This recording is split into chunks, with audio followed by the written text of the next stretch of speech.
The very public spat between the government and the Reserve Bank of India took a new turn today with the revelation that the Modi government has sought consultations with the RBI under Section 7.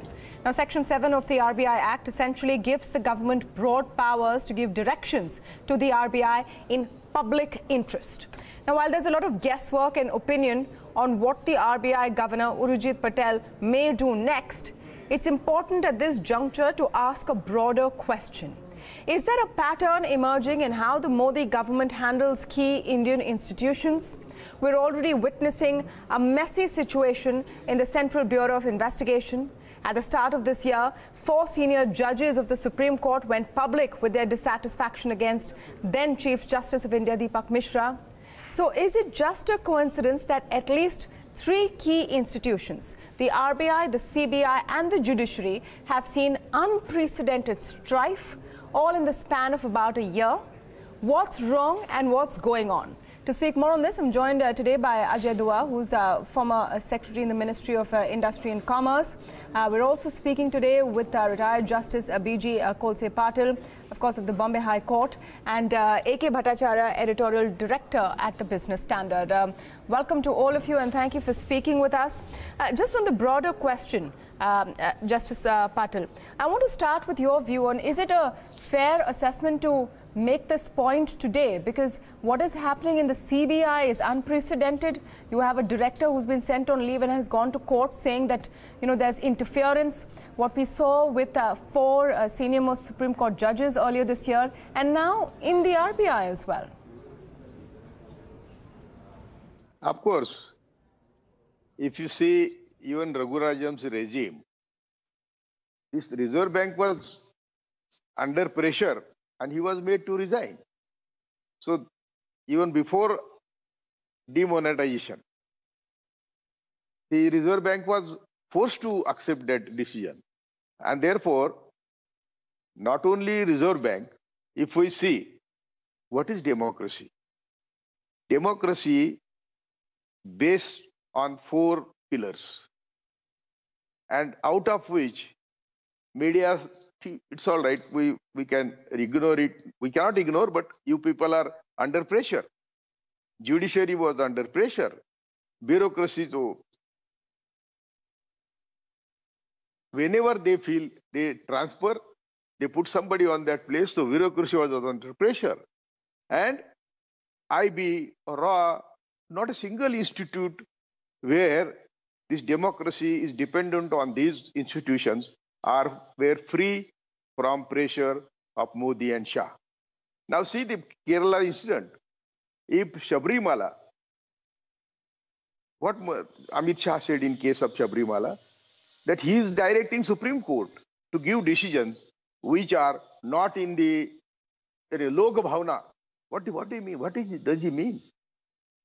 If we give one example of America, one school, white school, did not allow black students and they did not give admission. Supreme Court directed to give admission, but school then refused. So that government said military, and this saw to it that these 9 students were admitted in the school. Why not we?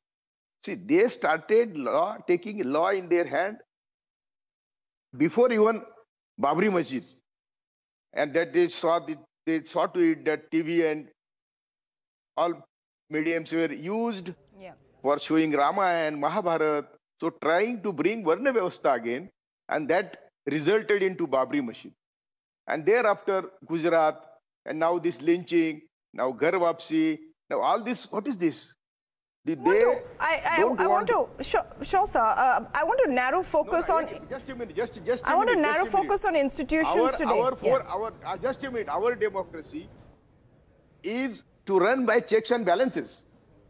You see, people's representatives, judiciary, and bureaucracy must work within their limits and have checks and balances with each other. They are not supposed to override. Even government cannot dictate judiciary, or even government cannot dictate bureaucracy. They have to work within their limits, but in the interest of the nation. Even your media. So all these 4 pillars are expected to work within their limits, at the same time in the interest of the nation, and no one can encroach on the powers of others. I want to get a perspective here from Mr. Dua of how such a situation may have come to pass. For example, what we're seeing in the CBI as well, what we're seeing in the RBI as well. It's not the first time that there has been a difference of opinion between any sitting RBI governor and the government of the day. It has happened often, I think, pretty much in every regime. What could be the circumstances to push the situation to such a head today? Talking about the RBI first, I think we need to understand that RBI needs functional autonomy, and that's what the RBI Act provides for. RBI Act also provides for consultations between the RBI and the federal government, as also issue of directive, a policy directive, in case it is required. What seems to have happened is that in the last few weeks probably, and I'm guessing it because no one really knows internally what's been going on between the RBI and the government, that there seems to be some pressure on RBI to fall in line to bail out the government in the fiscal deficit issue which the government is facing, with almost 100% of the annual fiscal target having been exhausted in the first 7 months itself. On that, there seems to be a discussion. There seems to be a difference in point of view, for which the government is now entered into a process of consultation, which is provided for in law. It's nothing unusual. I sum it here. What seems to have happened is the off-the-cuff remark of the deputy governor that in case, Mr. Acharya, if I'm right, that's his name, that in case the government interferes in the working of the RBI, then the financial markets the result will be seen in financial markets, and they will correct or they will try and remove this aberration, which I thought, I must confess, was not becoming of a senior functionary of the RBI. In the past as well, there have been differences, but without coming to the public in the interim stage, or when the consultation process or when the discussions are going on, the RBI hasn't really ever come out at a level of a deputy governor, or for that matter a governor, to point out where the differences are. I'm not sure in what exactly is the story, but I'm going by what has appeared in the media, and I would think that as of now, certainly there is some kind of differences brewing which provoked the deputy governor to say it. Whether he did that with the knowledge and the consent of the governor is a different matter, but all that I can say is it should not have happened. This is not good for the economy. It's not good for the confidence in the Indian banking system, not good for attracting foreign investment. I agree. It's not good. The question is, why did it happen, and is there a pattern? I just want to bring in former Finance Minister Yashwant Sinha into the conversation. He's joining us now on the phone line. Good evening, Mr. Sinha, and thank you for speaking with us. The broad question we're asking here is that, is there a pattern? In the span of a year, we've seen unprecedented situations emerging within the judiciary. At the beginning of the year, you had 4 senior Supreme Court judges come out and talk about their concerns. The CBI is in implosive state. It's a mess right now. And now you have the standoff between the RBI and the government. Now, taking into consideration that the RBI and the government often have had disagreements in the past as well, what is different here? Is there a pattern to how institutions are reacting right now? There is a pattern because this government has no respect for the institutions, and that is why all institutions are in danger. Their authority is being eroded, and the same thing is happening now to the RBI. I mean, it is unfortunate in the extreme that the government's quarrel with the RBI should be in the public domain in this manner. Never before has this kind of a thing happened. And quite clearly the government is unable to carry conviction with regard to its economic policies with the RBI governor and others. And that's why, you witness this kind of a difference of opinion. There is a rumor or there are media reports that the government has issued directives to the RBI. I don't know what the truth is, but if that is so, then I feel that the RBI governor should resign immediately because it shows utter lack of confidence in the governor of the government. I request you to stay on with us, Mr. Sinha. I'm going to go to A.K. Bhattacharya with a simple question that in both cases of the CBI and the RBI, the people who today seem to be in the crosshairs have been appointed by this government. When Raghuram Rajan was RBI governor, the question used to be raised that he was appointed during the UPA regime. But Urjit Patel is a Modi government appointee, as is CBI Director Alok Verma. So what does it say now that there seems to be a confrontation between both these heads of key institutions and the government today?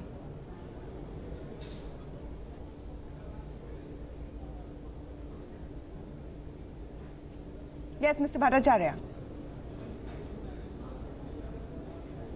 Yeah, if this question is meant for me, yes. I think what it shows clearly is this, that the government has been, found wanting in the manner in which it should deal with institutions such as the RBI and the CBI. I think, it is more obvious in the case of RBI than in the case of CBI. But in both the cases, I would imagine that the government functionaries, including the political leadership, have not really done their best to make sure that their appointees are allowed to have their say, and discuss and consultation processes are in place. Take the case of RBI. I think even without Section 7's recourse, I think government is within its right to have consultation with the RBI functionary top leadership and agree to a point of action. After all, in my view, the RBI and the government are actually part of the same setup, in a sense that yes, there is an independent body, autonomous institution. At the same time, it comes within the broad rubric of the Indian institutions. So therefore, the government is as much responsible as the RBI. So therefore, there was no reason why this problem had to come out in the open. Just as in the case of CBI, there was no reason for the CBI #1, the director who was appointed by this government, to be troubled by the #2 man in the CBI, and therefore at the end of it, both #1 and #2 had to be sent on leave.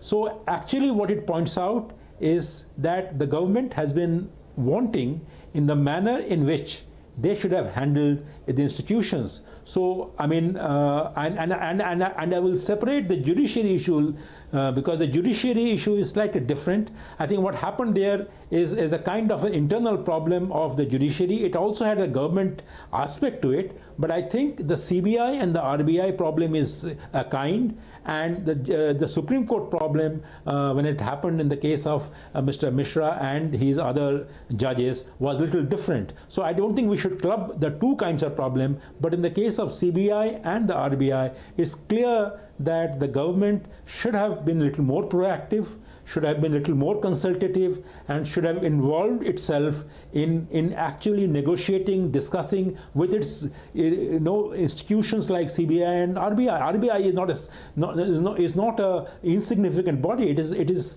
very significant to the market, significant to the financial sector, and significant to monetary policy regulation in this country. So while at one level the government has given tremendous autonomy to the RBI by creating the Monetary Policy Committee framework, by setting an inflation targeting mechanism, but at the same time, I do find there is something lacking in the way the government has handled its RBI affairs. All right, I'm just going to take that point to Justice Patil as well. There has often been an attempt by the government of the day to try and influence or have their people in prominent positions in various institutions as much as they can. What is different this time around in your view? And is it like Mr. Ajay Dua is also saying, a case of where perhaps certain key functionaries in the RBI also may have crossed a line by going public with their grievances? As I told you in the beginning, Constitution has given authorities to work within their limits. Now, for example, Collegium suggests names for appointment of judges. Hundreds of posts are vacant in high courts.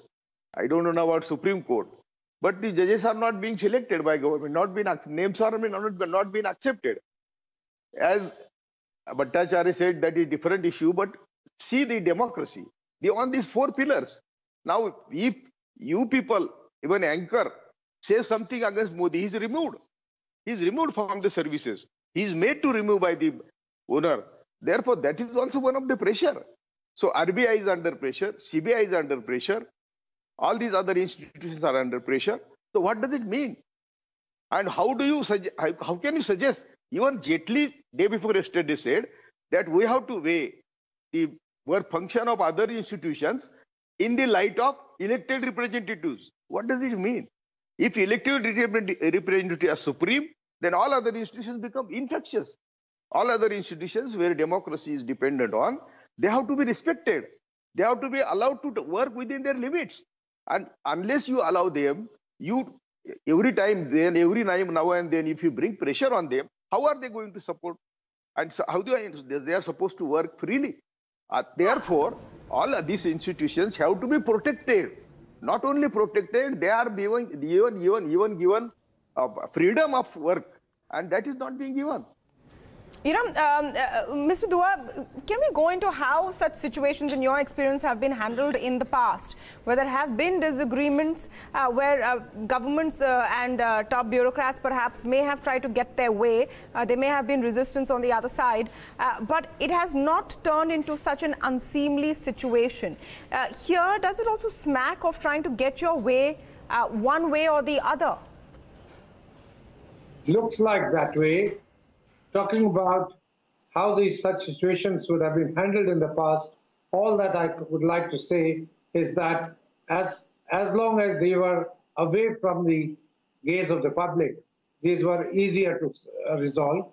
But the moment the issue gets taken up by the public, media, and the rest of the so-called pillars of democracy, question of time before the courts also get involved in it, then I think it becomes very difficult to resolve, and most matters for resolution then end up in the courts of law because the other two wings are not discharging their roles as effectively as they are expected to. I hope not that these matters also are the differences which are simmering nowadays in various institutions all end up in the courts of law, because ultimately the courts of law see the legal point far more than I would beg to say that, than actually the need to preserve these institutions by a very delicate balance, drawing a delicate balance between the institutions themselves as well as their relationships with the government, relationships with the media, relationships with the parliamentary committees. Those kind of things have to be also seen. And sometimes, I'm not saying while seeing these relationships, anything illegal has to be allowed. Then the legal aspects get balanced with a working relationship, which has to be worked when both sides decide to give in a little bit and yet remain within the four walls of law. I think in the present case, it looks like we haven't as yet, I wouldn't call it a collision course, but the fact that differences are arising and are being talked about requires restraint on both the sides and a degree of pragmatism, which probably even now is not too late to demonstrate. Is it both the sides need to have restrained situation, Mr. Bhattacharya? You know, you said that the question with the judiciary is a separate one. Let me add one more instance to the mix, which was the attempt of this government to change the terms and tenure of the Chief Information Commissioner recently, via Parliament, which did not go forward. It's being added as one more attempt to change the way institutions work. Is there then an issue in each case where it is egos on both sides, or is there a pattern? Is everyone else at fault, or is it time for this government to look within and say that maybe we're mishandling things? Well, you know, the sense I get is that the relationship between an independent regulator or an independent investigator, is always a very delicate, requires delicate handling. And that delicate handling is often done by the civil servants. Now, the difference that I see in the last few years compared to in the many past years and in the different governments is that the civil servants are often prone to making statements that are not necessarily in their own domain, but in the domain of the regulator. Now, let's say take the question of monetary policy, or the question of supervision of banks, or the question of exchange rate policy. Now, there have been many occasions in the past where civil servants have been allowed to make statements that are a comment on the way an independent regulator is functioning. Now, as Mr. Dua rightly pointed out, these differences, if at all they exist, should be actually discussed internally, like it happens in a joint family. And then those differences, if at all they exist, need to be sorted out. So I think to answer your question precisely, that what we have seen in the past few years, that this role has not been played very effectively by the current bunch of civil servants, which actually is pretty competent otherwise. But I think when it comes to dealing with the regulators, I find that either they are not provided the kind of guidance by the political leadership to behave in a manner that, at least in public sphere, the independence and the autonomy of those institutions are protected and maintained and preserved. So I see definitely a lacking or a shortfall in the way the civil servants, which are the conduit between the political establishment, the political classes, and the independent regulators, that role, to my mind, is something that can be reviewed and see in what way we can improve that. Justice Patil wanted to come in a little while ago, and I'll ask you to also comment on the point Mr. Bhattacharya made, because this is also a style of governance which is known to empower its civil servants. Do you think that may be an issue? He has rightly said, but it is the duty of the leaders to lead the country. So take all institutions along, take them in confidence. Even judiciary, PM, law minister has to go to the Chief Justice, speak to him. If you all remember, Chief Justice Thakkar cried in the public meeting because he was not allowed to function. No vacancies were filled up. And therefore, if this is the condition of judiciary, then what must be the situation of others? They're like bureaucrats who actually must stand on their own, but they take or toe the line of leadership. And therefore, today, the crises are very deepened crisis. CBI, they have their own appointees are not being taken in confidence. Their own people are not being taken in confidence. And that Astana was put it there, and then saw to it that both fight together and they are removed. So how can you lead this country without leaders' vision? And therefore, the vision is lacking, or high-handedness of leadership is causing damage to all institutions. I want to come back to a point made earlier where the finance minister was being quoted saying that elected representatives should, in a sense, the point he was trying to make was elected representatives should get precedence because they have the people to answer to. Now, I want to get Mr. Ajay Dua in on that point. Where does that stand in the context of regulators and institutions which are supposed to be autonomous to create a checks and balance system? I think the elected representatives have their say because they frame the law. The regulations also which are made under the delegated authority, those also get put back to the parliament for any change if the parliamentarians want. And those regulations and as well as the law also demarcate the areas of independence, areas of autonomy, and where the regulators are constrained. All those things are laid down in black and white. Once that's been done, I think if one wing of the government is going to be supreme vis-a-vis the others, then there could be problems of the kind which we are facing. Certainly, the parliamentarians who represent the people of the country have a right, but that right has to be exercised in a particular manner, which is lawmaking and making those bodies accountable to them as provided for in the laws of the land. The RBI governor was asked to come before a parliamentary committee and explain his actions with respect to demonetization and what he thought about generally about the economy. We've all seen that he was, so to say, in the dock vis-a-vis that.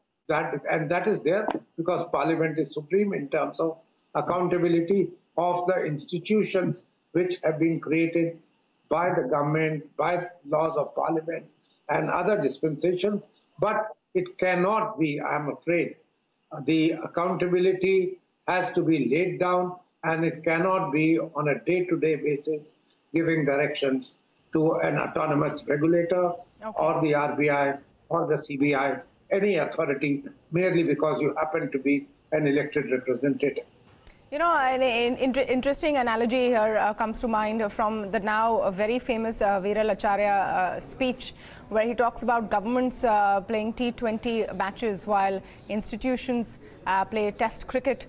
Whatever the result, the people of India are left with it, whether it's a win or a loss at the end of that match. Let's hope it's the right decision. Thank you so much to all of you for joining us on this conversation today.